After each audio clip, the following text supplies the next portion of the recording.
ಪ್ರಕರಣದ ಅಶ್ಲೀಲ ವಿಡಿಯೋಗಳಿರೋ pen drive ಪ್ರಕರಣದಲ್ಲಿ 10 ದಿನಗಳ ಹಿಂದೆ ಅರೆಸ್ಟ್ ಆಗಿದ್ದ ಪ್ರಜ್ವಲ್ ರೇವಣ್ಣ ಅವರನ್ನ ವಶಕ್ಕೆ ಪಡೆದಿದ್ದ ಎಸ್ಐಟಿ ಕಸ್ಟಡಿ ಅವಧಿ ಇವತ್ತು ಅಂತ್ಯವಾಗಿದೆ. ಹೀಗಾಗಿ ಮಧ್ಯಾಹ್ನ ಅವರನ್ನ ನ್ಯಾಯಾಲಯಕ್ಕೆ ತನಿಖಾಧಿಕಾರಿಗಳು ಹಾಜರುಪಡಿಸಿದ್ರು. ಪ್ರಜ್ವಲ್ ವಿರುದ್ಧ ಇನ್ನೂ 2 ಅತ್ಯಾಚಾರ ಪ್ರಕರಣ ತನಿಖೆ ಬಾಕಿ ಇರೋ ಕಾರಣ ಇವತ್ತು ಮತ್ತೆ ವಶಕ್ಕೆ ಪಡೆಯುವ ಸಾಧ್ಯತೆ ಇದೆ ಅಂತ ಹೇಳಲಾಗ್ತಿತ್ತು.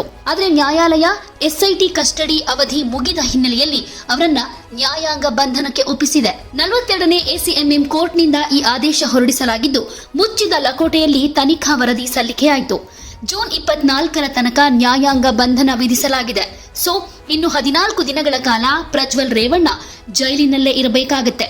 ಇನ್ನೇನು ಅವರನ್ನ ಪರಪ್ಪನ ಅಗ್ರಹಾರದ ಜೈಲಿಗೆ ಕೆಲವೇ ಕ್ಷಣಗಳಲ್ಲಿ ಶಿಫ್ಟ್ ಮಾಡಲಾಗ್ತಿದೆ. ಇವರ ತಂದೆ HD ರೇವಣ್ಣ ಕಿಡ್ನಾಪ್ ಕೇಸ್ನಲ್ಲಿ ಅರೆಸ್ಟ್ ಆಗಿ ಪರಪ್ಪನ ಅಗ್ರಹಾರದ ಜೈಲಿಗೆ ಸೇರಿದ್ರು.